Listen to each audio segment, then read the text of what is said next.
Hello, everybody, and some kind of agent here joining us. Now that's creepy. That's all get out.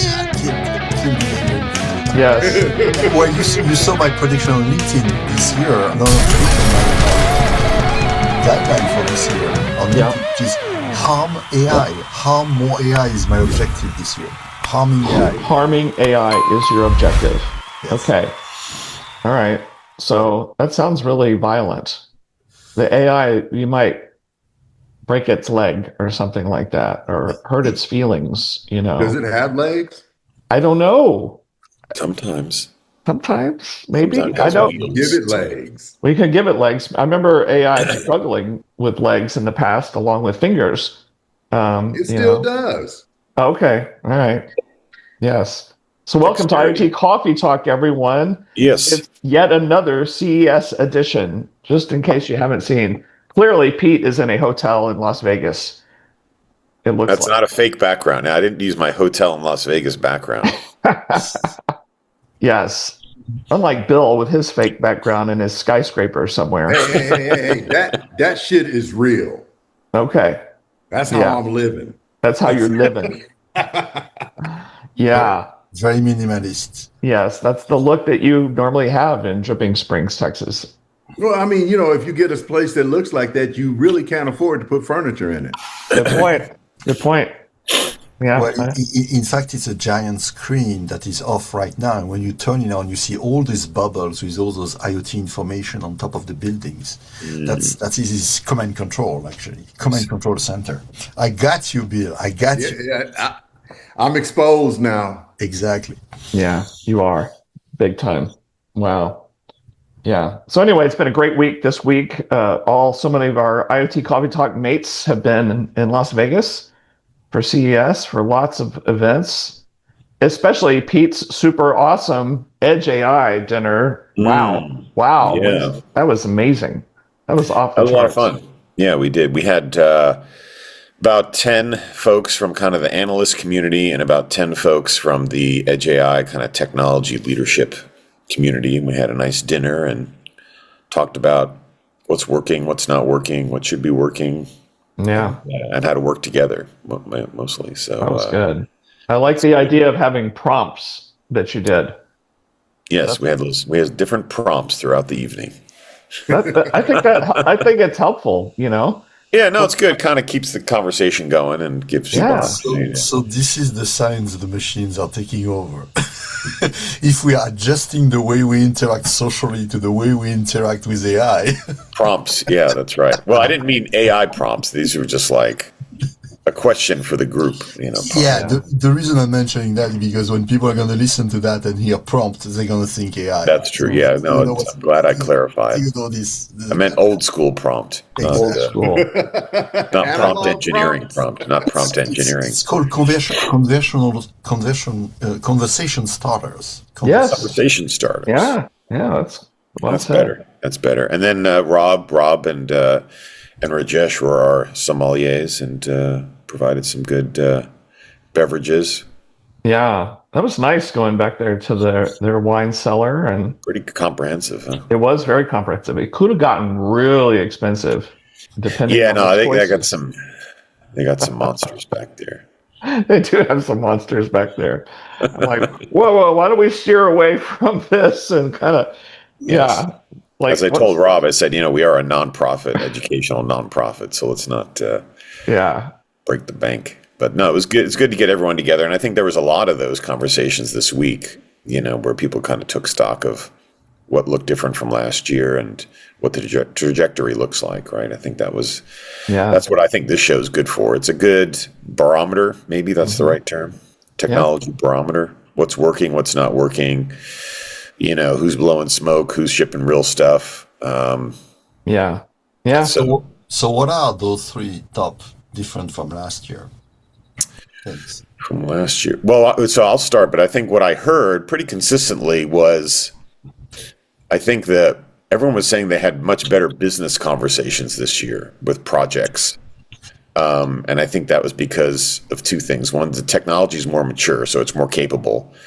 It's a little less science fair. And then also the customers are just more educated. So, they spent a year kind of figuring out what is this stuff and how can it help me? And so I think that has accelerated a lot of the business conversations. But at the same time, I think the other big thing, and I think we mentioned this the night of the dinner too, is like complexity is on the rise. So, it's like now it's like data sets and models and training and what about agentic and how does this work with that and orchestration and blah, blah, blah, blah. So as we add all these new capabilities and possibilities, things can get pretty complicated. Yeah. And that could slow things down. So so there's sort of both two sides of the coin. People are getting more educated, technology is more mature, but things are getting a little more complicated. And so we have to be careful we don't confuse ourselves to death. But all that complexity doesn't that feel and sound a lot like, the more things change, the more they stay the same. I mean, if the foundation is somewhat laid now, so everyone kind of understands that piece of it. But then there's now, well, let's bring this in and let's bring that in. Sounds to me like an interoperability question will come into play. Yeah, I don't think it's a new pattern. I think it's a pattern we always see with tech, right? You kind of establish the baseline, and then there's all these new ideas that sort of are, I wouldn't say half baked, but are freshly baked. Freshly baked. Yeah. And people start grasping at them and trying to do them, and then things get weird, and then that'll settle down too. So yeah, that'll become part of the foundation at some point when it settles. So I think we're in that mode, and I think especially like the term hybrid AI came up a lot, about using edge and cloud together, and so it's cool. I mean, it's there's obviously a lot more to do, a lot more work to do, but there were some really solid products out there that we saw, at least, and I saw a lot of autonomous vehicle stuff. I saw. I think that's definitely. I think Waymo had a great booth. There's a couple cool new vehicles that looked totally science fair, which was nice. Was it causing traffic problems or anything? Yeah. Everyone was just bumping into each other around the booth, randomly. Yeah. Kind of in one corner, they're all just bumping into each other. Yeah. Right. But no, it was good to see different vehicles being used by Waymo than the typical a little more Jaguar that they always use. Not like more normal looking, I guess. Maybe. Also, they have the Zooks around here, so these little rectangular pod things. Although I wasn't able to take a Zooks, I kept trying to find one, and you have to go to a special pickup spot, and the pickup spots tended to be kind of out there a little bit. So I was like, I feel like hoofing it out there to take the Zooks to go somewhere else. So that was I was a little disappointed that there weren't more places to catch them, but I did see quite a few floating around. So I guess that was good. Good autonomous thing. I met a guy who was making, who's in the golf cart business, that was building out some autonomous golf carts, which I thought was a great use case. You don't want to be driving those things around when you're not able to. You know what I mean? So, are you talking about drunk golfers? I'm just saying. It seems like. Sounds like a perfect storm of like demand and supply, Yeah, let's go deep on that. Let's double click on the autonomous golf cart. Is it following your golf ball? Would you have a sensor or something in the golf ball? And so it's kind of going for your next shot? Yeah, no, it's a good question. I mean, I think it's sort of like maybe programmed to just follow the path to the next ball. Yeah. Where you don't have to accelerate or steer, but I mean, obviously Top Golf has taught us that we can have high-tech golf balls that we can track and watch their trajectory and where they land. So obviously, but I don't think you want the golf cart to just follow the ball, because then it's going to go drive into the woods and Yeah, right. But that would be kind of the MVP. Right into the lake. You'll follow it right. Well, actually, they have that at Corrales Golf Course. They have it at Corrales Golf Course in the Dominican Republic in Punta Cana. Really? Mm-hmm. Wow.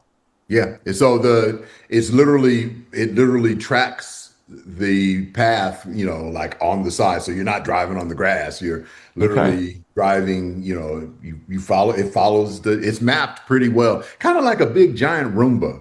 Right. Really, I think if you put the sensors in there and kind of the guide wires and all that stuff, right, that's probably how it works. And does anytime anyone says Roomba, do we have to do a moment of silence or kind of rest in peace, Roomba? That's right. It didn't work. But ironically, tons of vacuum cleaners. Yes. The big thing for vacuum cleaners at the show was climbing the stairs. That's the new thing. Lots of vacuums climbing stairs, vacuuming stairs as they're climbing the stairs. Now, of course, you could just buy 2 vacuums. I mean, because it takes 15 minutes to climb up like 1 stair. So it's like, you need.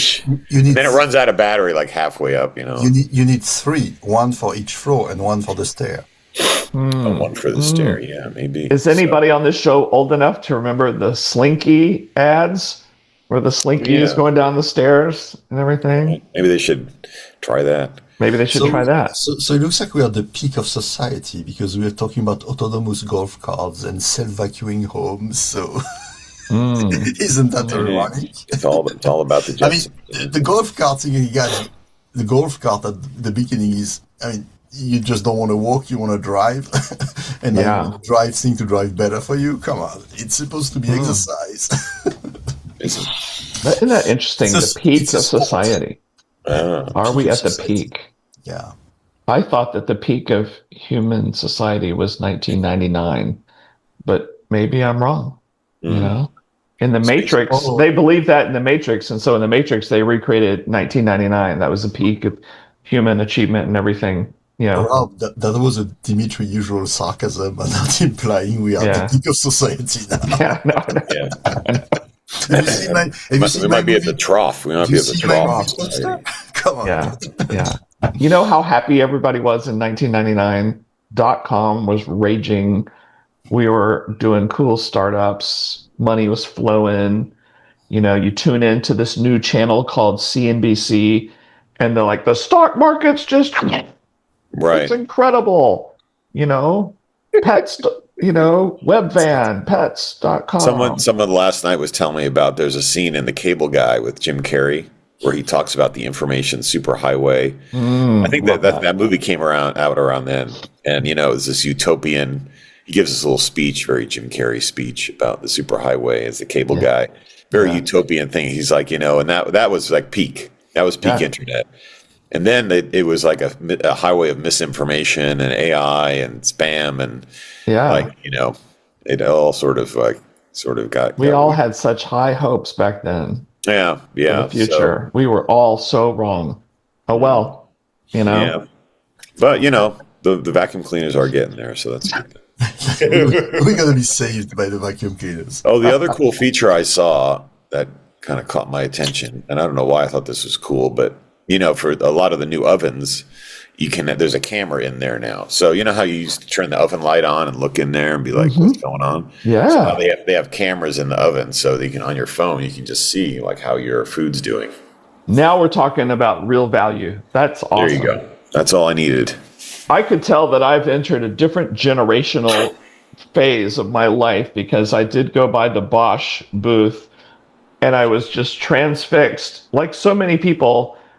They had a whole kitchen set up and they had chefs cooking and they were actually actively making dishes, and people were like, oh, and in the past I would be like, that's not tech or whatever. I don't care about your ovens or this refrigerator. But now all of a sudden it was like a tractor beam of hotness. I was just totally pulled into this kitchen stuff. So I don't know what happened. Do you guys remember those ads from the 60s or 70s, or more 60s, 50s in the beginning of television where some people had like an electric fork to eat their spaghetti?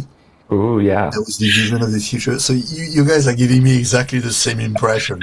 Yeah. But what you don't realize is all those cameras and all those things in the kitchen, and what those chefs don't realize either, is that the data is recorded, so the machine can learn how to do their job and learn what to sell. Because when you're looking at your oven with what's next year, it'll be the humanoid robot cooking all that stuff. Yeah. That will be out of a job. And the data is going to Amazon, and the next day you launch Amazon, you have an advertisement for the super chicken because the chicken you were cooking was the bad chicken. Oh, so you need a better spatula at all. Yeah, nobody knows. Yeah, but it was ironic because right near the Bosch thing, if I walk a little further, I guess that was in the central hall. You have LG and others, and while LG and like Samsung, they're showing zillions of TVs along with TCL and everybody else. LG also had a kitchen set up, and they also had people cooking. And so I didn't know if this was like a battle of the cooking shows live at CES or what? I was waiting for Gordon Ramsay to come out there and start cussing at people and stuff. Yeah, someone should have had Gordon Ramsay there as their like celebrity cook. Yeah, a draw. Yeah, there's a lot of kitchen setups for sure. Yeah. So the future of Iron Chef America is Yes. Iron Chef America AI edition. AI edition. I know my poster for next week. Yes. There you go. Yes. I mean, I've seen a lot of those. I mean, if you think about the progression, I mean, just staying on that thread, the progression of technology in appliances. I mean, Samsung had it. You knock on the door and it lights up, and you can see what's on the inside, and it'll tell you what you need to go and buy. And I'm just like, there's still an art to being able to cook. It just really is. I mean, if I don't see, and I can't imagine how much it costs to have that camera replaced inside the oven. Yeah, probably $700 or something. Right? I mean, you're just that alone. And I'm like, do I really need to see what I'm roasting in the oven? I was enamored. I'm still enamored with. But the thing is, you can't, like when you're cooking, you can't open the oven because then they let the heat out. So then you have to look through the window, and it's usually like kind of greasy and like whatever. So see, but that's where for me it's always everything for me has always been internal temp, right? Because when I pull it out, there's still some carryover, blah blah blah blah blah. Okay, but if I'm looking at it, how do I know? What do I know? I don't. We need the fully quantified chicken that's in the oven. For this, You just stick one of those wireless thermometers. Well, there's this too. There's all these crazy wireless thermometer probe things out there now that and probably this oven comes with one of those things too. So you get some 3D model of your spinning it in real time. Like I look from the inside, and it's like. Totally understand all the food that's being cooked inside. Vim model cuisine. your chicken tastes better with a digital twin. Yeah, it creates a digital twin of your chicken. I love that. I'll never eat a chicken again without a digital twin of it. Forget it. I want the digital twin chicken first. I understand. Exactly. I want to know, is it good? Yeah. Before you eat the real chicken. Exactly. Right. Which takes us back to the Matrix. How do I know what chicken tastes like? Guys, seriously, if we go this direction, then it's really great because you have traceability and auditability. How was the chicken raised? What food did he eat? True. How was it processed? So it's a great idea, Bill. Right. Well, it comes with a little RFID tag on its foot or whatever that talks about the origins, and it's Oh, so it comes with some footage of it as a baby, and then Some by the way, some European countries have been doing that for meat for decades. You have a barcode that you can scan, and it tells you where the meat come from. So So we've gone full Portlandia here, haven't we? Then you can like talk to the chicken using like a small language model, tell me about how you were raised, and then it'll say, well, there's a farm in Oregon and blah blah blah. And that's the first thing that we should do is coin that term. It's an F-bomb, a food bill of materials. Food bill of materials, F-bomb. I love it. I love it. Happy New Year, dude. What's up? So, just to finish on the conversation, imagine that because the digital twin persists, so you can continue to talk to the chicken after you ate it. Kind of like Tupac can come back and you can have a conversation with a hologram. Yeah. And on that bombshell, guys, I have to go. Unfortunately, I have a constraint today, so I'll watch the rest of the episode. Have fun. Bye. All right. Adios. All right. Yeah. Ciao. How's it going, guys? We kind of got off on a tangent, Leonard, about digital kitchens and CES and watching your food cook and digital twin of your food. Yeah. I think we embraced and extended what we saw there at CES with digital kitchens. Yeah, this is like 2036, CES. Yes. Like it's going to be the year of inventing problems that never existed to create new markets, right? Because right now people don't know that they need a digital twin of the food they're cooking in their new Bosch oven, with that light, with the camera that you talked about that they had there, that camera, we actually used the same camera. There's a probe that's like near the sun right now, capturing the sun, and it was obviously a very special camera to handle the heat.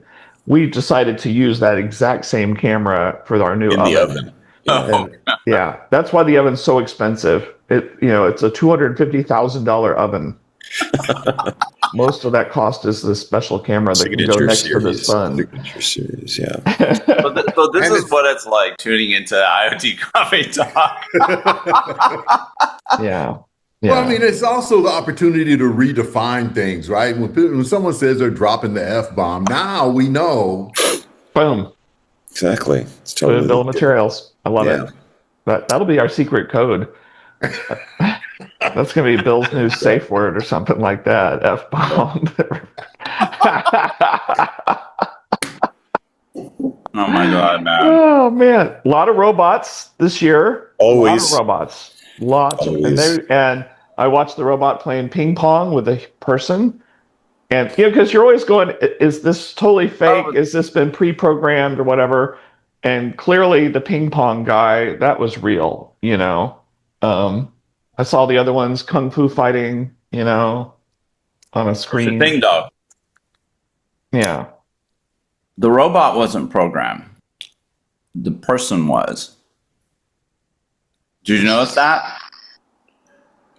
What? Did you notice that? The person video playing of ping it. pong, he was programmed.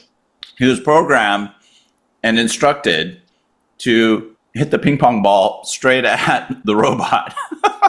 As close to the paddle as possible. So this guy might have been a world champion ping pong player. Yeah. Had pinpoint accuracy to basically hit the ball and with perfect timing to hit the robot's paddle the right angle so that ball comes straight back at him.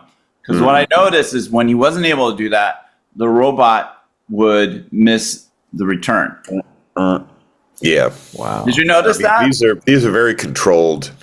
Yeah. Very controlled demos. Wow. Either there's someone with an Oculus. I saw someone with like a little Xbox controller behind the robot, doing this. I'm like, that's not. What is that? Like, I did that in high school. So you have a robot with an Xbox controller. What the fuck is that? Right. Yeah. And then, here's the other thing I saw. Going into CES, there was this, advertising blurb, that showcased one of the tennis ball retrieving. Yeah. I saw that. That ball machine also, that also shoots the balls out at you. Yeah.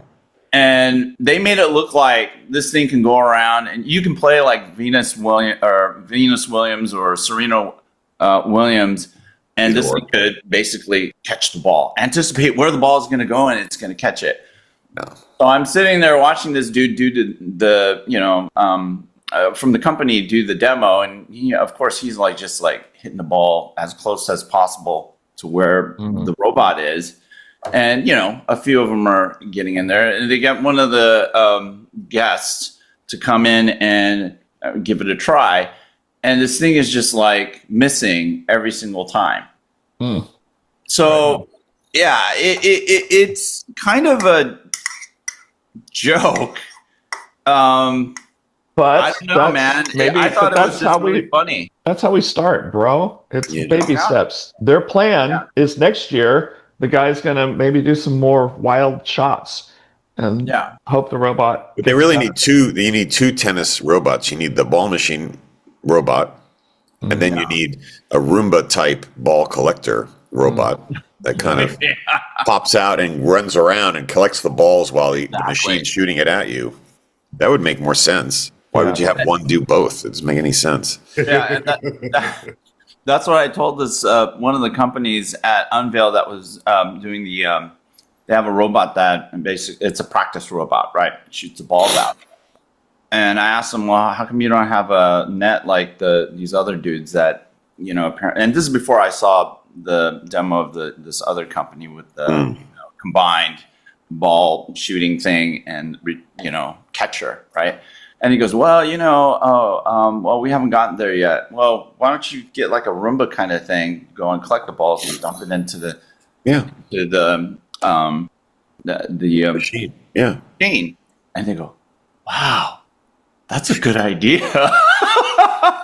Like, have they ever played tennis before? Have they ever used a ball machine? Like, that is the thing. I mean, Yeah, you have that thing that you push to get the balls. Yeah. Crazy. Right. Yeah, you're a genius. See, that's what old people do. They can add sensibility into stupid ideas. Yeah, exactly. But yeah, it was a bunch. Yeah, a lot of robots this year. The kitchen stuff. We were talking about vacuum cleaners, Leonard, before you came on board. Lawnmowers. Oh yeah, a lot of lawn robots. I would call them lawn robots because you can do snow blowing, you can do grass cutting. So like think of like a general purpose yard. I think there was a company called Yardbot. I saw, which is a good name. I like and that. you could put different attachments. I think they had like a leaf blower attachment to it. So yeah, you have this kind of thick threaded robot thing in your yard that does all this stuff.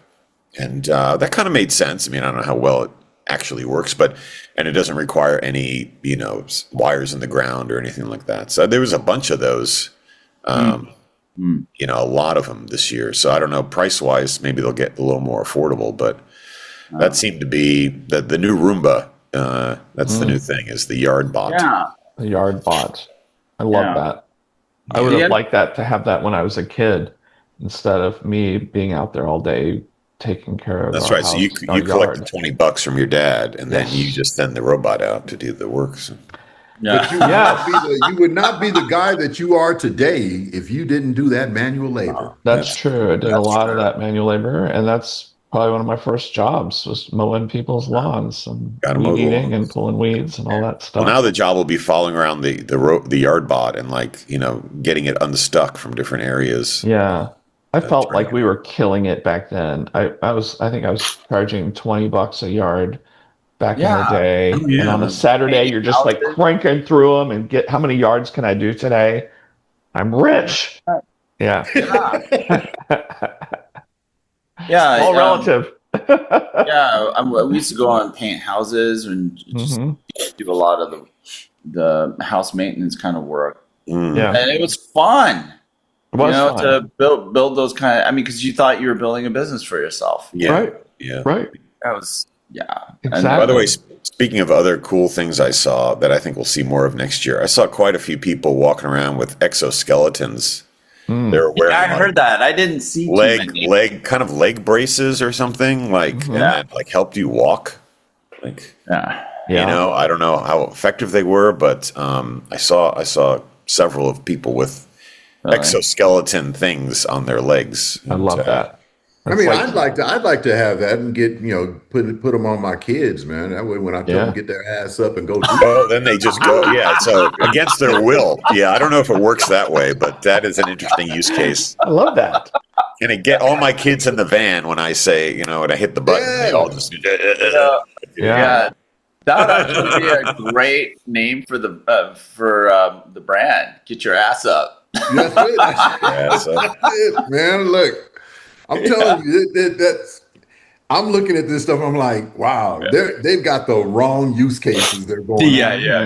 There you go. Yeah, my favorite use case for exoskeleton is fighting the mother queen alien. Yes. Yeah. Very niche, though. It's very niche. Very niche. Very niche. Me and Sigourney. Sigourney Weaver. Yes. Yeah. That was pretty cool. That was such a great movie, and it aged incredibly well. Aliens aged well. The whole alien thing was Get away from her, you bitch. Yeah. And you know what, Dimitri? If Dimitri was on, we could tell them he's wrong. In Aliens, no one can hear you scream, and they didn't have any of that interstellar pew pew pew pew. Going on. No sound effects. Good point. Space was silent. So it's not only 2001 Space Odyssey. It's Aliens. Yeah. Right. They had a whole lot of drooling going on there. A lot of drooling happening. A lot of. And you could hear it. Excess. Not space. It was indoors. Acid. It was like you acid based. Acid from blood. Yeah. Exactly. Just when you thought Paul Reiser was your friend, what he really wants to do is get those aliens back to Earth for the company. Yeah. The company. I expected more from you, Ripley. I really did. They had some really despicable corporate characters. That's the whole point. Yeah, they didn't paint big tech in a good light. No. Prescient. Yeah. Who'd have thunk? Who'd have thunk? The evil corporation. Oh, we want to build super soldiers with aliens. Yeah. Speaking of soldiers, by the way, another thing I saw at CES was a pretty cool, like, battlefield triage solution. So it was like, there's like these peel and stick kind of discs that you would put on injured soldiers in the field, and they would collect their vitals and send them to like a central briefcase. That's awesome. And also like in any kind of like civil casualty disaster thing. So a lot of interesting kind of disaster relief type stuff. I like that. But that was pretty cool. It's like an Apple Watch, peel and stick Apple Watch type thing. Exactly. Wow, that's cool. That is cool. I like that. So, they had that in Aliens as well, right? Remember in the little APC, armored personal carrier, where they're tracking the platoon and their vital signs, and when the aliens attacked, everyone was like dying off and flat lines everywhere. Exactly. A bone. Oh, yeah, exactly. The sergeant gets captured, and then the lieutenant's in shell shock. He's in shell shock. He was useless. Greatest movie ever. It turns out Sigourney Weaver had to take control of the whole thing because the lieutenant in charge turned out to be a wuss. Yeah. Yeah, exactly. Another lesson. Another lesson. We learn a lot of lessons from aliens. It all goes back to aliens. It really does. It really does. Why do you put her in charge? Game over, man. No, man. That used to be my what do they call it? The shit that you stick on your phone that makes noise when somebody calls you. I can't think this morning. I'm like, the thing that you stick on your phone. Doesn't the phone already do that? It's like called ringtone. Ringtone? Yeah, ringtone. You stick a ringtone. The things you stick on your phone. Peel and stick the ringtone to the back of the phone. Hey, maybe that's a good idea. We should have those. If you knew who I was talking to before I jumped on this call, then you would understand why my brain is drained. Yeah. When did you fly home? Last night. Yeah, me too. Around 8. I'm heading out in about 2 hours. So that's cool. Oh, you're still there. Here. Yeah, I got a couple more customer things this morning, and then. Yeah, the weirdest. Did you guys go down to hall, the South Hall? Yeah, I did. Was that the weirdest thing you ever saw? I mean, that was like literally South Hall. S is for Shenzhen. Shenzhen. There you go. Seriously, almost every booth in the South Hall was Shenzhen something or other. Something, and also it was like, here, let's whatever option, and other crap, we'll throw it into this hall. So they had like smart toothbrushes and friggin' weird beauty stuff, and like a mishmash of stuff, and mirrors no organization. Smart mirrors. Smart mirrors. Like skin detecting, like skin diagnosing mirrors, and hair diagnosing hairbrushes, and teeth diagnosing toothbrushes. Yeah, absolutely. A lot of diagnosing and measuring. A lot of Theranos happening all over the place. A lot of Theranos, yeah. Absolutely. Don't broadcast that stuff live to the prison cell for Elizabeth Holmes. She'll be like, I was there first, damn it. Just a drop of blood. Oh my gosh. But a lot of health and beauty product type self measurements, blah blah blah. I don't know how all that stuff works together though. Like if I'm collecting data from my toothbrush and my screen and my scale and I guess it all goes to Apple Health or something, or some kind of. Oh wait! You're thinking that all these competing things are going to collaborate and I'm wondering, together. like, what is the central point of analysis? You must be new to the corporate world. There isn't a central point of analysis. That is a huge issue. particularly when in the healthcare space, they're looking at that because they're wanting to engage more with their patients. Yeah. So they would like to know what are your biometrics when you get into the hospital. Yeah. And the problem that they're running into is that all of these independent device manufacturers, that being the smartwatches, the Aura rings, all of that stuff, they all have their own little they all have their own, and there is no way to bring them in. Yeah. Mm. Yeah. Mm. You know what? And the more I think, based off of that statement, Bill, the more I think about it, the privacy and the security stuff is going to be a luxury. And that will probably increase. I remember when, I think it was like 2017 when Apple put up that big advertisement on that building that says, something like privacy first, we're privacy. Mm-hmm. There's going to be one called, it's like trust, something related to trust and security.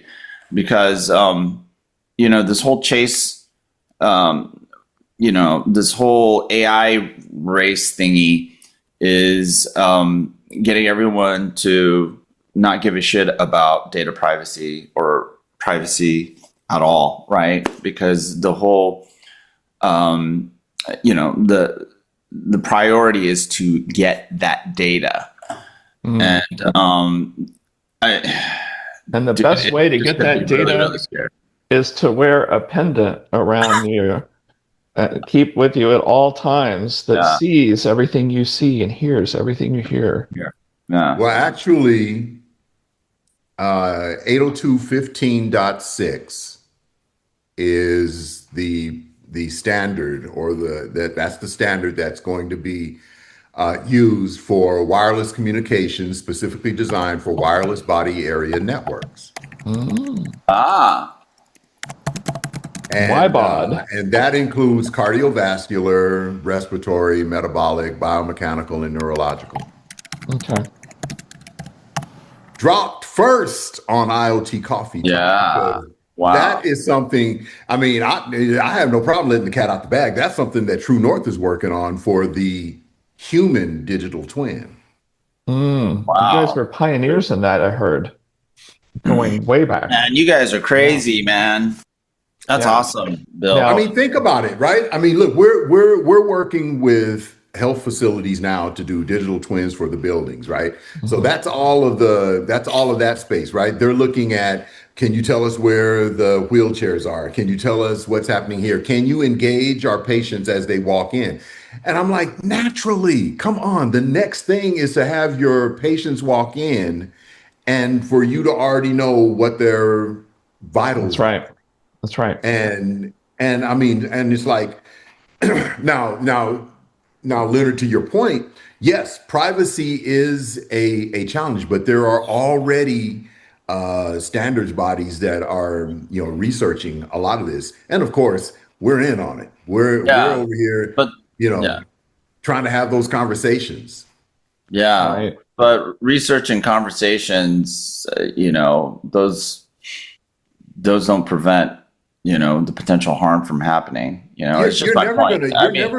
You're never gonna stop that. The thing about it is that you have to have continuous. It has to be continuous. So the privacy aspect of it is separate, although combined with the cybersecurity aspect of it. So the biggest part of it is that what on our side, what we're saying is like, we're not the Aura ring. The Aura ring is collecting your data. Yeah. Most people that have the Aura ring don't even know where their data is. Yeah. We can it's help in the cloud. You with that. Yeah. So it's over there. That magical thing. Yeah. But in actuality, it's the edge cloud that is actually doing that. You are the edge. Mm. Yeah. You are the edge.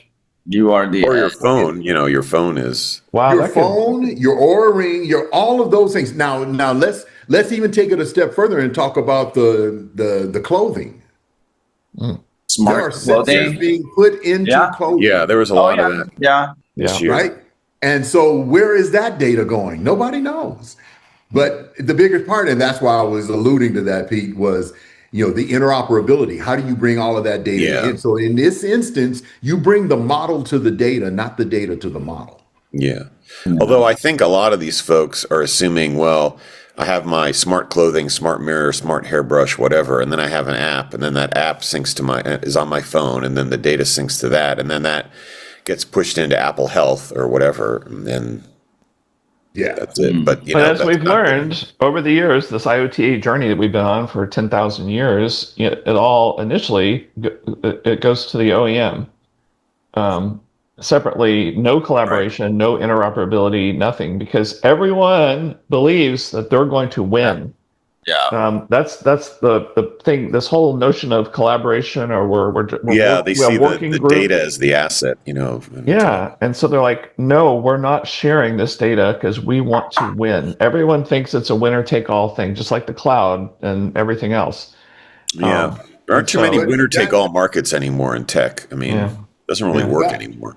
That to me is part of the challenge, though, is that it's going to be, from a legal and ethical perspective, what is it? Technology you can do a lot with that, right? But what you can't do is basically say, oh yeah, HIPAA, we're going to be compliant. You're going to be compliant. What does that even mean? We're going to check a box.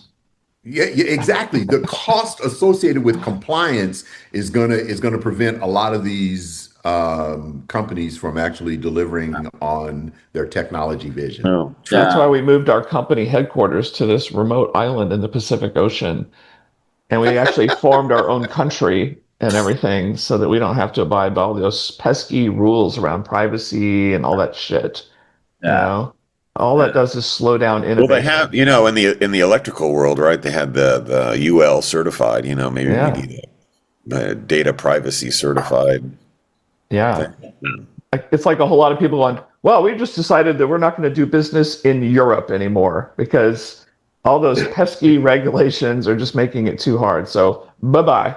But that was the advantage of California in the U.S., right? So California would pass some legislation, and then basically every other state had to follow, because if people wanted to sell in California, it had to do X, Y, and Z. And so it sort of drove the whole kind of U.S. ecosystem. Yeah. So, but I mean, but the thing is, most innovation is not all that great, and it's not important enough to,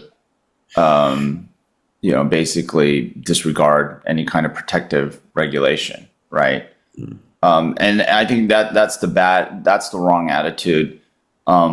Those constraints can create opportunities for innovators to bring solutions to market. And so that's why a lot of people, when a regulation comes into play, they see it as an opportunity, and there ends up being a real business opportunity there, right? And then it spurs a different kind of innovation.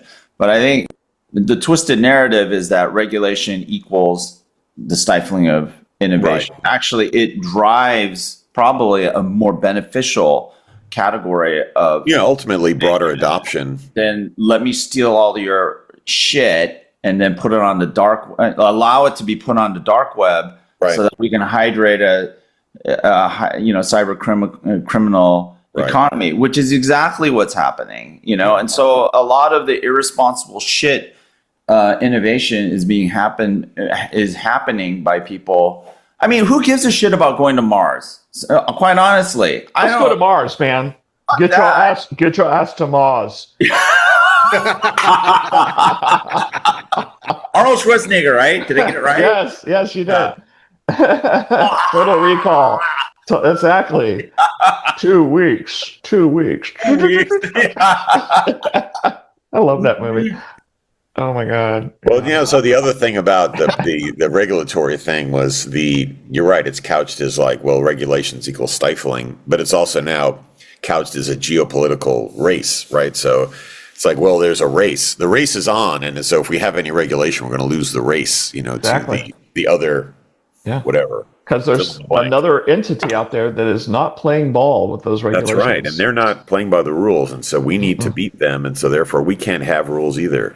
And we've tried to tell that particular place that there are rules and laws, and they just don't seem to understand. They don't seem to care, you know? Right. So whatever. We'll just use our pirated copy of Windows XP. Why not? Why not? That's been 35 years in the making. Pretty much. Mr. True North, when I think about some twins and smart city stuff, I'll have to show it to you. I did spend some time over the holidays. I've got a entity relationship diagram now of a smart city database. And now I've just got I was like adding on to, I did some smart building stuff with a startup a couple of years ago. Oh, yeah. And I was like, I want to expand it. And what so was it, Redfish or whatever? Yeah, those Red Bison guys, they were doing prop tech. And Redfish. I got fish. Yeah, Redfish, whatever. Redfish. And so I was like, I always wanted to go from smart building to smart city. And so I finally took the time and it's because I'm an old timer. And other people probably don't think like this when they embark on some big engineering project with software and whatever. But I still was like, the database for me, was always the beginning of everything. It's the core of the system.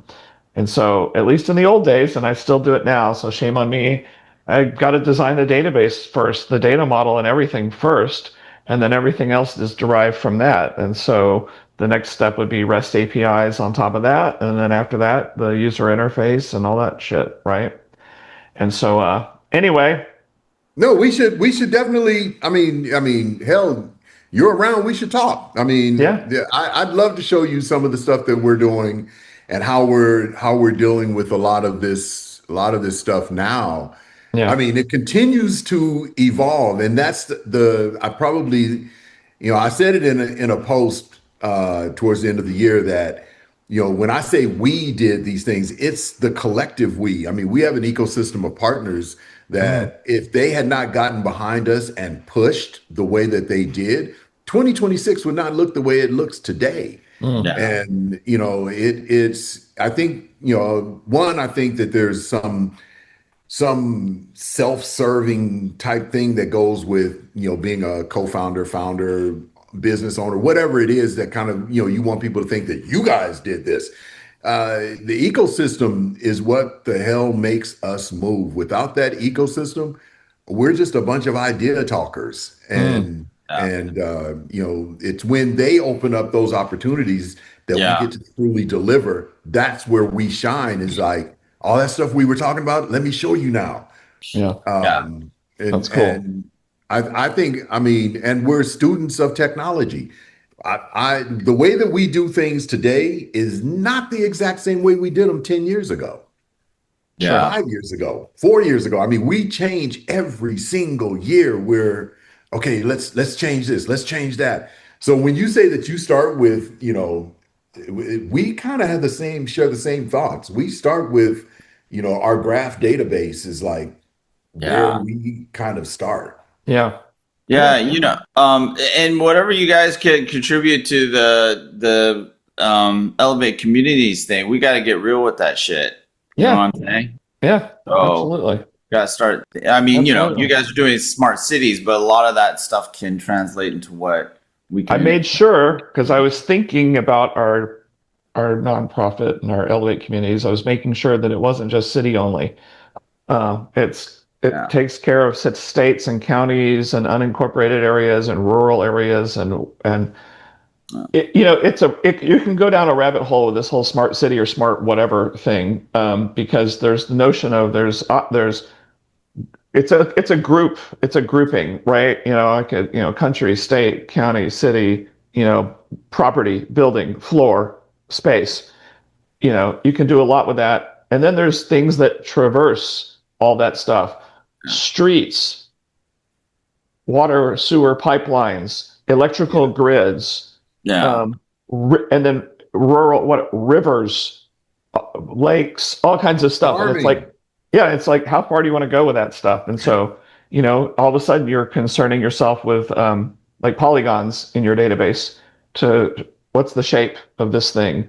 Or, what does this road look like? And we're like, obviously Bill did a lot of stuff in Palo Alto with signals lights, and traffic and all that kind of stuff.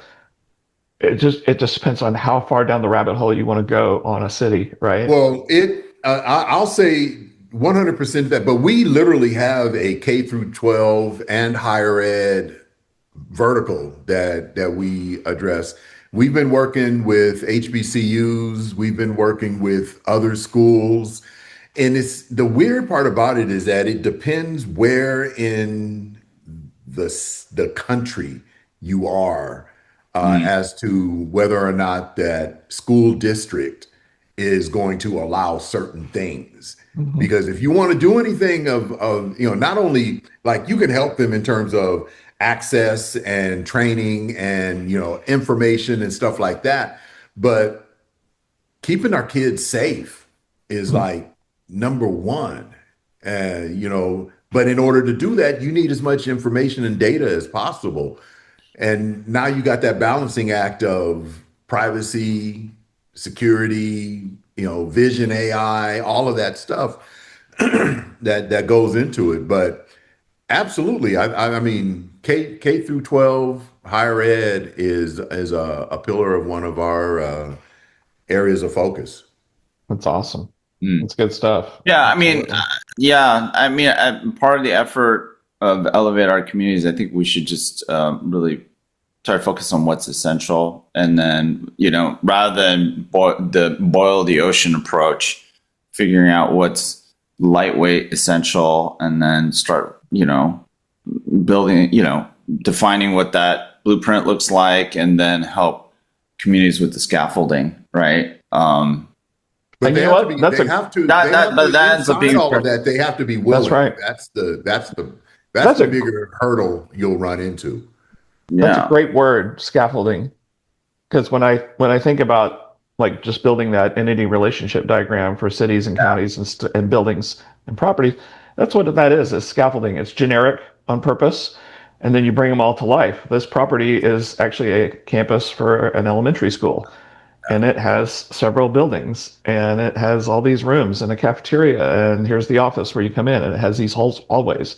And when you think about, and that's like a template I'm going to use maybe to do safety in an elementary school or whatever, name your thing, name whatever it is, Yeah. Yeah. It'll be fun. It'll be fun. We're going to have fun. We're going to do some good things for people in 2026. Absolutely. Yeah. So, Merry New Year. Merry New Year.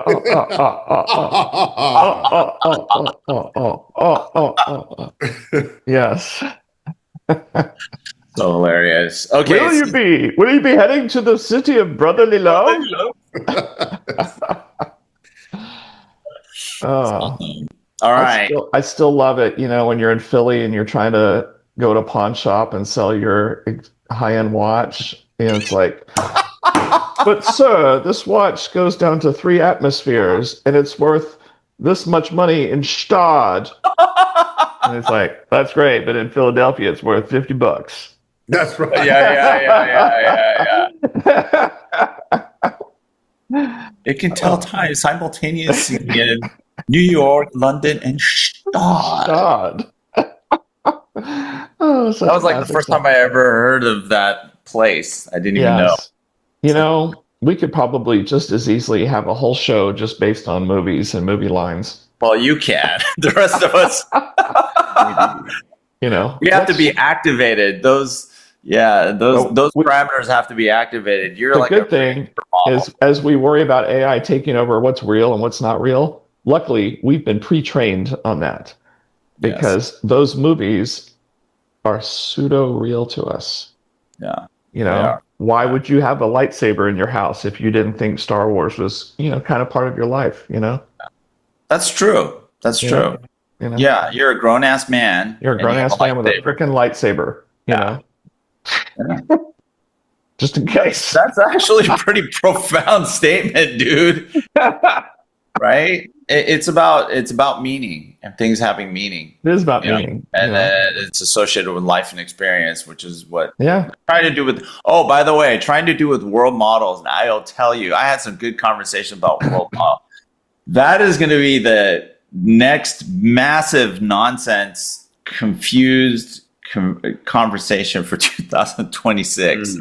And Yan, LeCun, Fei, Lee, and all these guys, they are not doing anybody any favors. But even though I think Fei, she tries to scale the conversation back a little bit and try to get people to think more sensibly about it. But the problem is nobody understands what she's saying.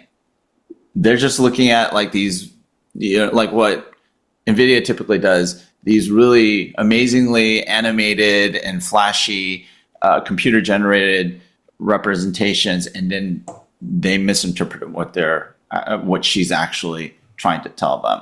And that's going to feed the hype engine, and everyone's going to think that world models are easy or they're new. They're not really new. And it's going to perpetuate the nonsense. So we are on our way to create a world model right now in a database. So it's going to happen. There's a company called ANSYS. Oh, we all know ANSYS. Anyway. Yeah. They have the data. They have physics stuff. Well, we're going to have all that stuff too. Yeah. That's yeah, we'll have that. Anyway. All right. So you're going to take us out, man, because thanks so much for all of you joining us on this special edition of IoT Coffee Talk CES edition, which is actually, what is this, like the third edition? Like the fifth one this week. We have a bunch of them that probably need to be published. But now that Leonard's home, he can do that. He can do his Dr. Dre production on those videos that we took in all kinds of locations. And we also got kicked out of a restaurant. We closed down the restaurant, in fact, Del Frisco's, by doing a coffee talk deal after your amazing dinner, Pete. Thank you. That was amazing. That was really good, dude. You're doing it right when you're doing a coffee talk video, and then the people come in and they're like, "Man, you guys got to get out of here. We're about to block we're off the last all the ones in there. We're going to block off the entrances, and if you're that's right, they're going to lock us in. I think for the they're like, you're screwed. You won't be able to lock the door in a minute. It was like Hotel California on us is what they were going to do. That's not what they did. We were never going to leave. If you don't get your ass out, you're never going to get an Uber, and you're going to have to walk. That's what that guy said. And so we're like, okay, let's wrap it up, because everybody's pulling out their phone to get an Uber. Yeah, that was hilarious. But Bill, we missed you, man. Yes, so it's going to be awesome that we're going to have, Leonard's going to publish 3 or 4 different CES things, and they're all going to come blasting out across all channels. And so it's going to be awesome. I'm looking forward to it. We talked about so much. We saw so much. We got to see so many friends, which I think that was the best part. All the get-togethers and the friends. That's by far the best part. And it's our good friend who we've not seen in a while, but I know Pete saw him in Vegas, Steve Brummer. He's always really clear about the importance of going to things like CES. From his perspective, and a lot of people, it's a business thing. And he goes, I know that all my customers and partners are all going to be there at that time. And it's the best way for all of us to get together versus flying all over across the country for meetings. And so, it makes perfect sense. Absolutely. Yeah. I only hope that Steve got to go to Siegel's, bagel place that he loves so much, because it's the best. Yeah, we missed you, Steve. I wish I had more time with him. That's absolutely. I bumped into him in front of Eureka Park, but I had to go. I had to go to a meeting. A thing. Yeah, Eureka Park is Steve's jam. That's his favorite thing. Yeah. All right, guys. All right. Hasta luego. Next time. Vaya con Dios. We'll see you on the other side.